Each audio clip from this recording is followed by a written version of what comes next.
18h30. Madame, monsieur, bonsoir et bienvenue dans le journal de TNTV. Voici les titres de ce mercredi 29 janvier. Le gouvernement en déplacement aux Marquises pour un conseil des ministres délocalisé. Les Hakaïki ont pu faire part de leurs doléances aujourd'hui.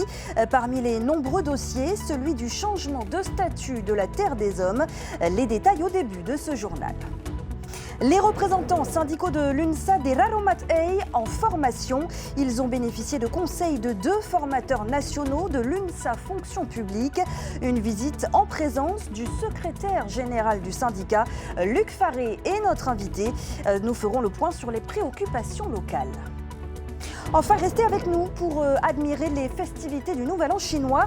Nous sommes entrés officiellement ce matin dans l'année du serpent de bois.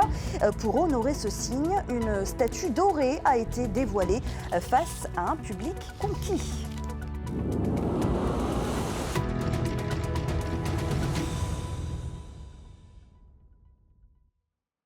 Le Conseil des ministres délocalisé aux Marquises a donc eu lieu aujourd'hui à Nukuhiva. Une visite très attendue par les Hakaïki. Ces derniers ont pu faire part de leurs nombreuses doléances et notamment réaffirmer leur souhait d'un changement de leur statut. Matai Horei, Roni Moufat.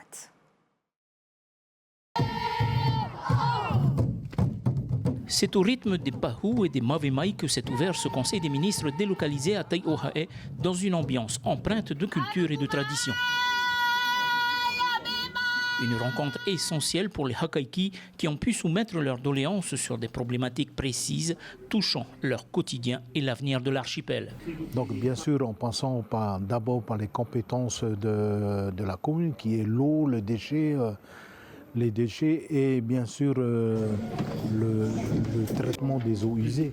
C'est vraiment au niveau des financements, d'accompagnement financement pour nos projets et surtout le procédure de démarche administrative. C'est trop long. L'un des sujets les plus attendus de cette rencontre, le développement des archipels en termes de compétences, la CODAM pour les Marquises. Nous avons évoqué ce sujet qui paraît peut-être brûlant pour les autres, pour ceux qui nous regardent de Tahiti. Voilà encore des Hakaïki séparatistes. Loin de là. On ne veut pas se séparer. On veut rester au sein de cette Polynésie française, mais simplement nous faire confiance, de nous transférer des compétences, ne serait-ce que les compétences que ce que nous demandons de développement économique. Qui dit développement économique dit préservation après. C'est simplement ça. De son côté, le gouvernement a réaffirmé ses priorités concernant la gestion du patrimoine de l'UNESCO. Pas de changement au statut, mais une volonté d'accorder aux Marquises une plus grande marge de manœuvre, notamment dans la gestion des dispositifs. Alors on a moins discuté de statut particulier, on a plus discuté finalement de l'utilisation des dispositifs qui existent déjà dans le statut actuellement, la L55, c'est des dispositifs qu'on connaît. L'objectif étant effectivement de pouvoir donner aux Hakaïki la possibilité d'agir au-delà des études, parce qu'ils ont fait toutes les études qu'ils pouvaient faire.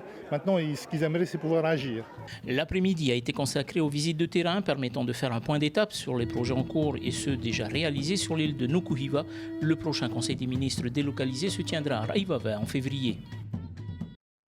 Et cela fait maintenant 6 mois que les Marquises sont inscrites au patrimoine mondial de l'UNESCO. Qu'est-ce qui a changé depuis? Qu'en pense la population? Nos correspondants ont tendu le micro à la population. Ça fait 6 mois que les Marquises ont été inscrits à l'UNESCO. Toi, tu as vu un changement, toi, sur l'île de Oahuka? Non, je n'ai pas encore vu le changement.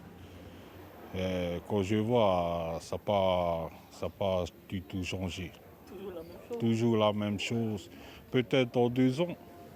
Dans 2 ans, on va voir. Moi, je trouve que c'est une bonne chose.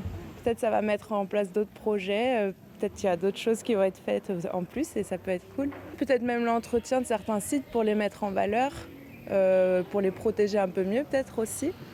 Après, je ne sais pas exactement ce que l'UNESCO va faire, mais je pense que ça peut mettre aussi un peu d'argent dans certains projets, peut-être un peu plus dynamisé.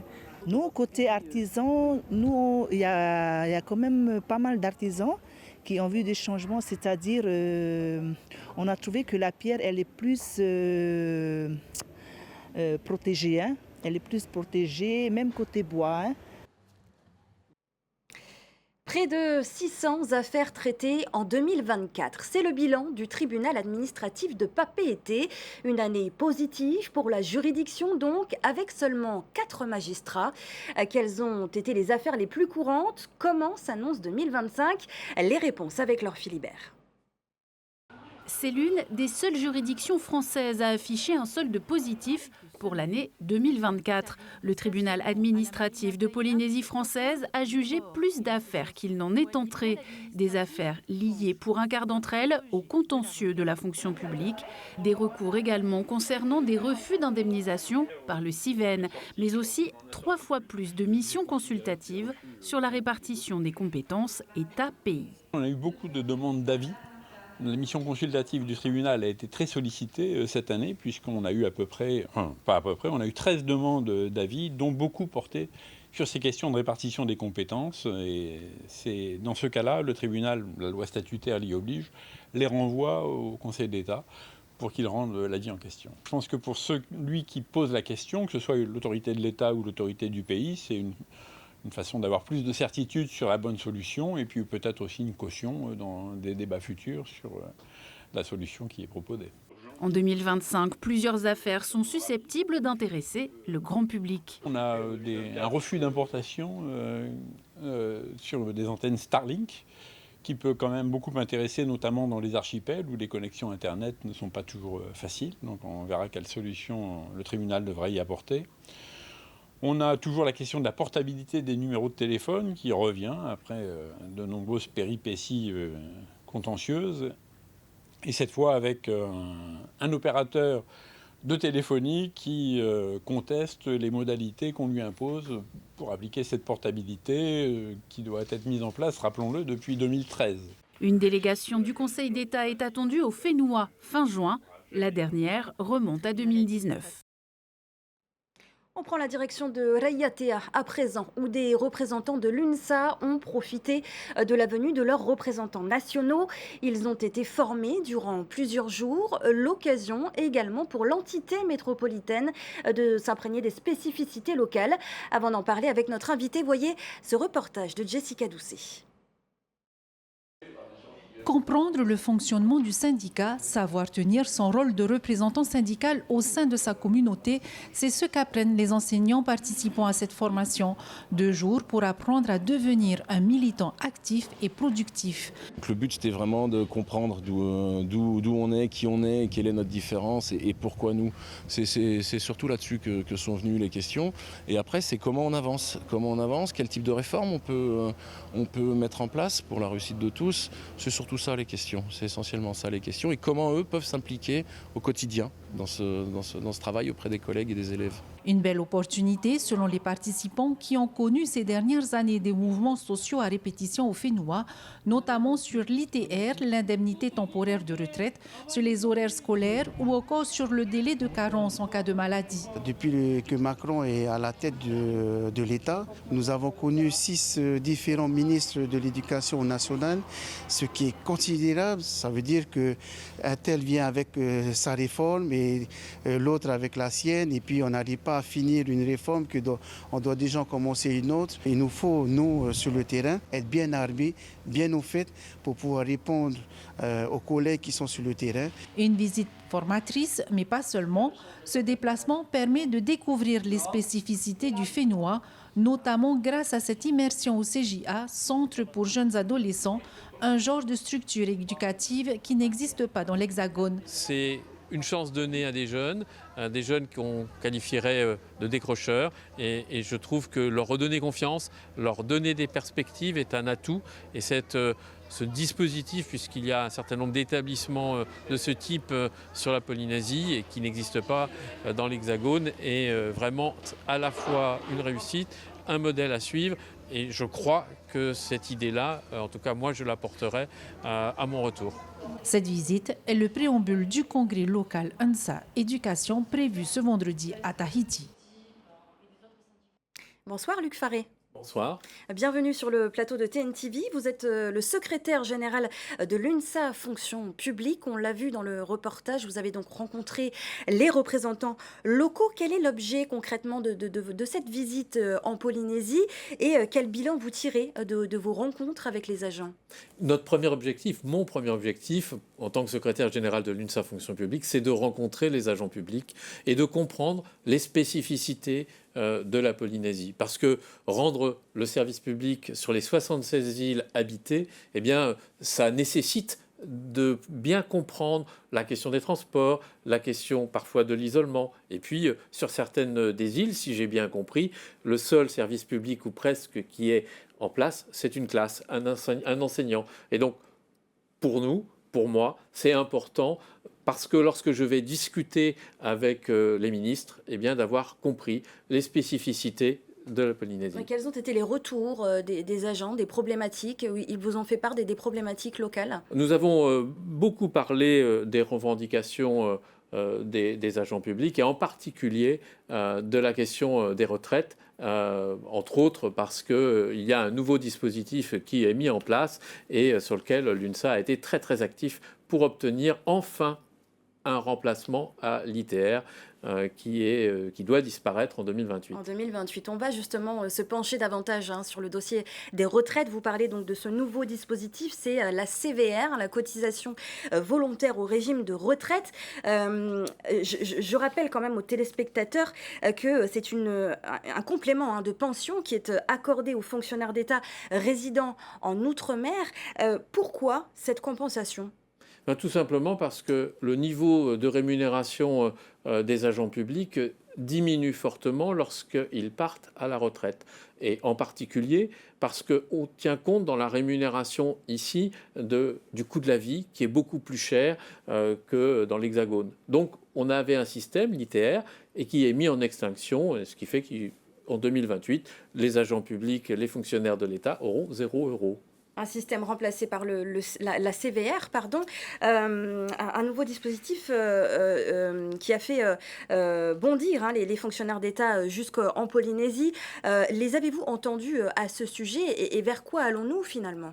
Alors, les agents publics que j'ai rencontrés sont satisfaits du fait d'avoir quelque chose qui est mis en place. Ils ont dû opter pour ce nouveau dispositif.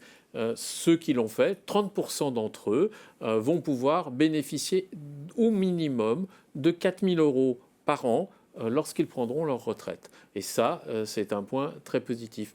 Et puis j'entends certains collègues m'ont expliqué certaines prises de position, entre autres d'un député ou d'une députée. Et honnêtement, je ne comprends pas les arguments parce que pour tous les agents publics, c'est sur la base indiciaire qu'est calculée les retraites, quel que soit le lieu du territoire national. Alors, le nouveau Premier ministre François Bayrou a également annoncé renoncer à l'augmentation du nombre de jours de carence en cas d'arrêt maladie des agents. Il ne carte pas en revanche la baisse de 10% de l'indemnisation de ces agents, toujours donc en cas d'arrêt maladie. Là encore, vers quoi allons-nous ?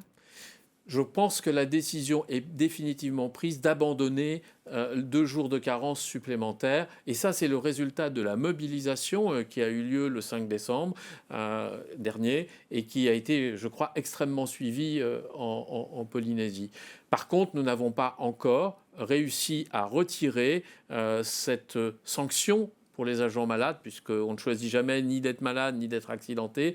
Et quand nous serons malades, nous perdrons 10% par jour d'arrêt de maladie de notre rémunération, alors que jusque-là, ce n'était pas le cas. C'est donc une diminution de la rémunération et nous pensons que ce n'est pas juste pour les agents et ça va nuire à l'attractivité de nos métiers.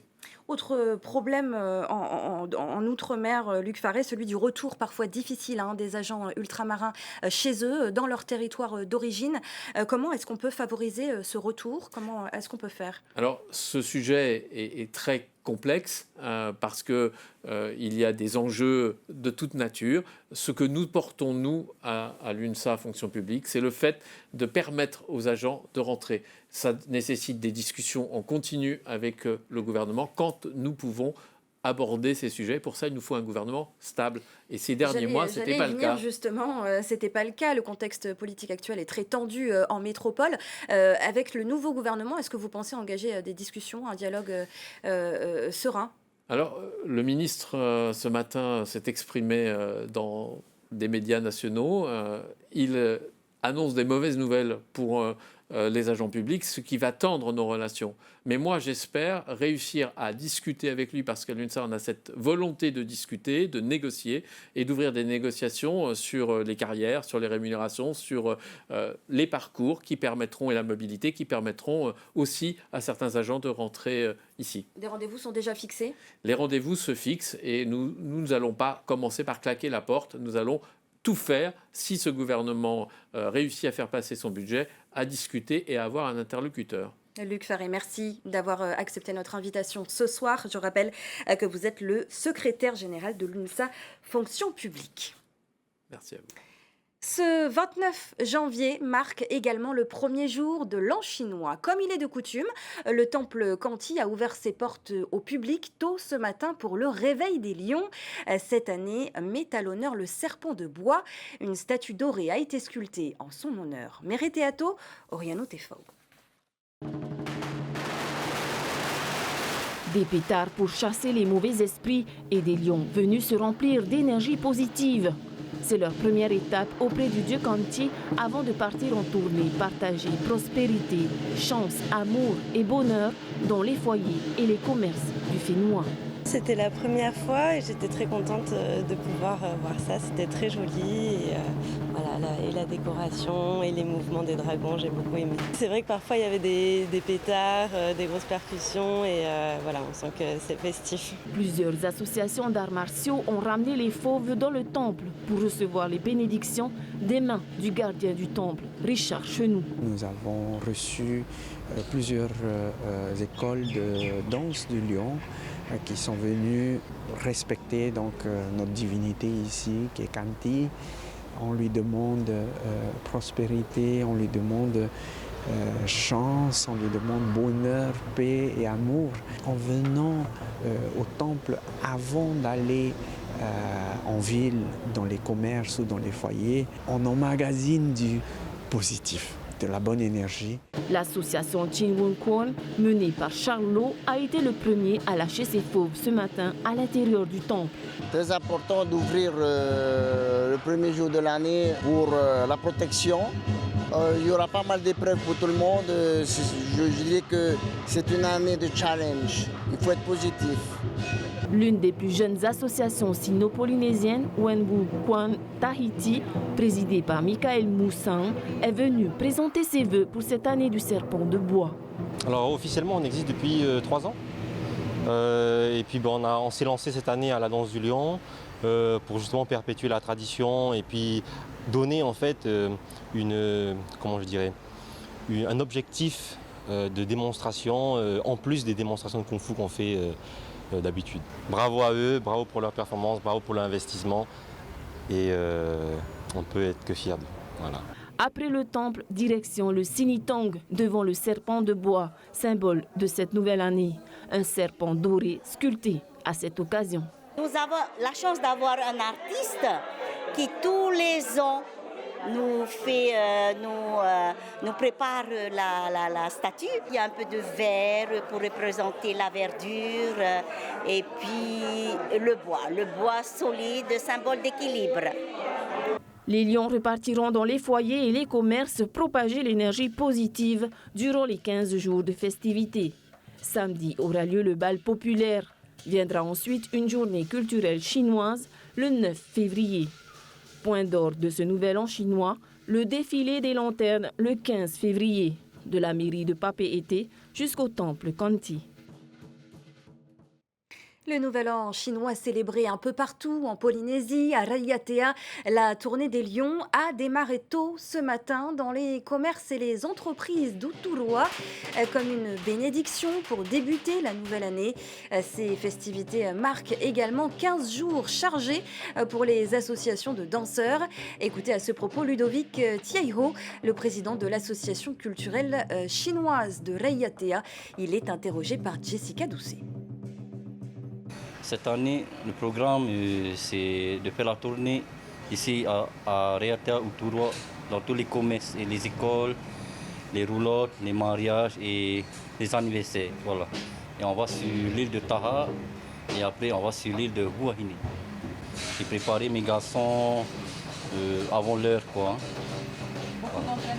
Beaucoup d'entraînement, beaucoup de physique. Le message cette année, c'est beaucoup de santé, de bonheur, prospérité et beaucoup d'amour. Et c'est sur ces festivités que se termine cette édition. Merci de l'avoir suivi. Juste après, retrouvez le magazine de 0 à 100 km/h, suivi de la série Polynésie, le pouvoir des plantes. Enfin, ne manquez pas la série Unforgettable. Excellente soirée à tous. À demain, 18h30. Retrouvez ce journal en replay sur notre site internet et notre application mobile TNTV.